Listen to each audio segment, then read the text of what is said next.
Milo and the Mountain Song. In a quiet valley, where clouds danced low and flowers sang in the breeze, there lived a tiny marmot named Milo. Milo was the smallest of his family, with soft brown fur and curious eyes.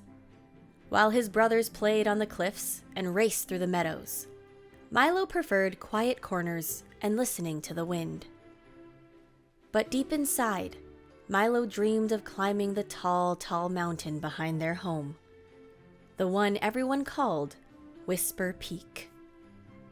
One morning, the village elder gathered the marmots beneath the old cedar tree. Her voice trembled with worry. The winds have grown wild. They melt the snow too fast and awaken the river spirits. We need someone to bring back a songstone from the peak to calm them. The marmots murmured. The elder continued. A songstone carries the melody of the mountain. It listens when we forget how. Only with it can the valley rest. Milo's heart thumped. He wanted to help. He wanted to be brave. But the mountain was high, and he didn't know the way. What if I get lost? He whispered to himself. What if I'm too small? No one expected Milo to go. His brothers were bigger. His neighbors were louder. Everyone waited for someone else to step forward. But that night, while the others snored in their burrows, Milo packed a small satchel, tied on his red scarf, and tiptoed out beneath the stars. The path was cold and quiet. First, Milo met a grumpy raven perched on a rock. "Where are you going, little furball?" the raven croaked. "To Whisper Peak," Milo said, his voice small but steady. The raven blinked. "Then follow the river stones. They'll hum when you're near the right trail. But be careful, the mountain listens too."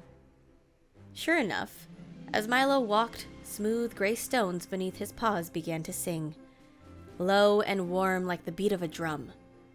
Later, as the wind howled between the trees, Milo spotted a trembling shape beneath a bush. A young fox cub, alone and frightened. "I'm scared," the fox said. "So am I," Milo replied gently. He wrapped them both in his scarf and waited until the wind quieted.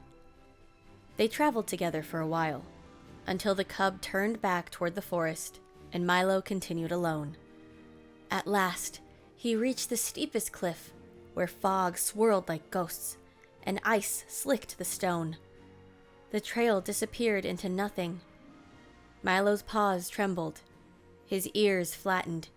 He felt so small. "I can't," he whispered. But then he remembered.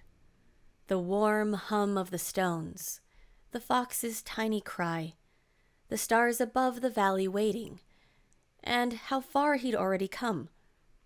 He closed his eyes and whispered, "It's okay to be scared." But just then, a soft sound rose through the mist. A lullaby carried on the wind. Notes like whispers. Notes like courage. Milo followed it, one paw at a time, through the fog, over the frost, until he found it. Nestled in a patch of snow, glowing gently, the songstone, round and warm like a heartbeat. He held it close and began the journey home.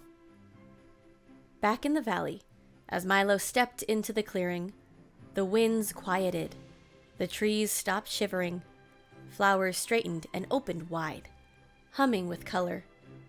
Even the river spirits, it was said, fell asleep once more. Everyone gathered, eyes wide. "Milo?" someone gasped. "He made it!" someone cheered. But Milo just smiled. He wasn't the loudest. He wasn't the fastest. But he had listened, helped, and found his way, even when he was afraid. And from then on, whenever the wind began to stir, the marmots would sing the mountain song and remember how even the smallest voice can carry the bravest heart.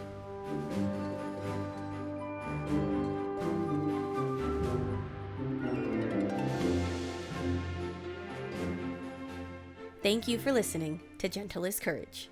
If you'd like to hear more stories like this, please like, share, and subscribe. And remember, to be gentle is courageous.